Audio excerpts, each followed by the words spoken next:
नमस्कार दोस्तों, आप सभी का स्वागत है मेरे इस वीडियो में।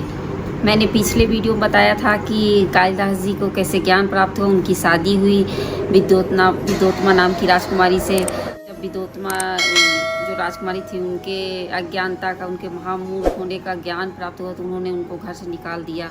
फिर वो किस प्रकार मंदिर गए, उनको ज्ञान प्राप्त हुआ, सब मैंने बताया। फिर आगे जब उन्हें ज्ञान प्राप्त हो गया तो वापस वो विद्योत्मा के पास जाते हैं। तो वो तब उसके बाद क्या होता है मैं ये आपको बताती हूँ।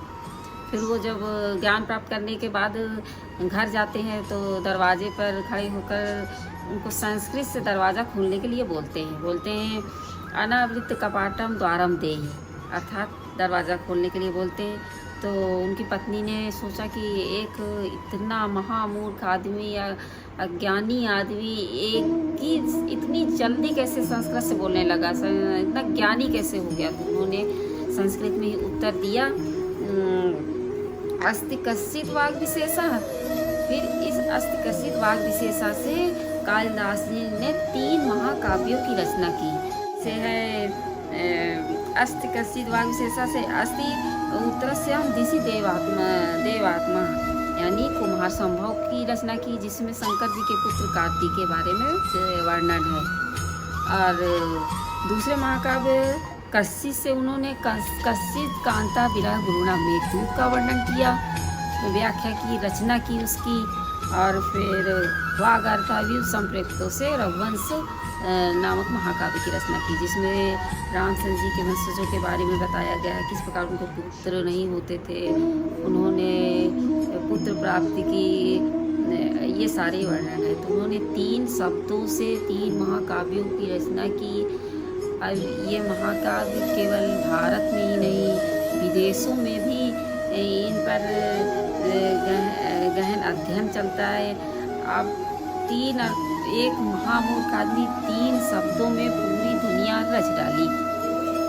और इसके बाद मैं कालिदास जी के बारे में और आगे बाद में बताऊंगी। पहले मैं 2 श्लोक पढ़ती हूँ और उसकी व्याख्या करती हूँ। तस्मिन् नद्रौ कश्चित् बलाभिप्रयुक्तः स कामी नीत्वा मासान् कनक वलय भ्रंसरिक्त प्रकोष्ठ आषाढ़स्य प्रथम दिवसे मेघं सृष्ट सानु वप्रकीड़ा परिगणत गजे प्रेक्षणीयम ददर्श।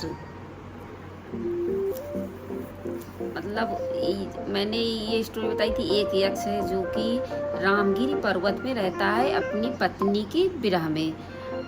उसकी एक बात यहाँ बता दूँ कि जो यक्ष है उसकी पत्नी जो यक्षिणी है वो कोई उसकी प्रेमिका नहीं है बल्कि उसकी पत्नी है, जो कि एक कुबेर जी के श्राप के कारण ये अपनी पत्नी से अलग हो गया है 1 साल के लिए और रामगिरी पर्वत में रहता है।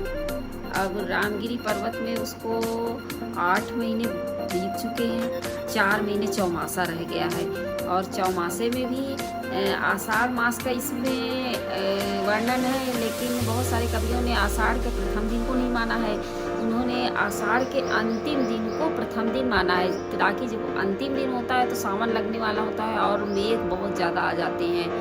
लेकिन मैंने जो है तो आषाढ़ मास का प्रथम दिन ही लेना उचित समझा, क्योंकि इसमें जो शाब्दिक अर्थ है मैं उसी को लेना चाहती हूँ। अब वो आषाढ़ मास का अंतिम दिन है और सावन लगने वाला मेघ मेघ इस प्रकार छाए हुए हैं आसमान में, जैसे कोई गज होता है या तुषार होता है, वो मिट्टी के पर्वत को जब कुरेदता है तो उसका जैसा आकार बन जाता है, वैसे मेघ आसमान में आ गए हैं। और वो यक्ष जो है तो उनको आँखों में आंसू लिए हुए देख रहा है।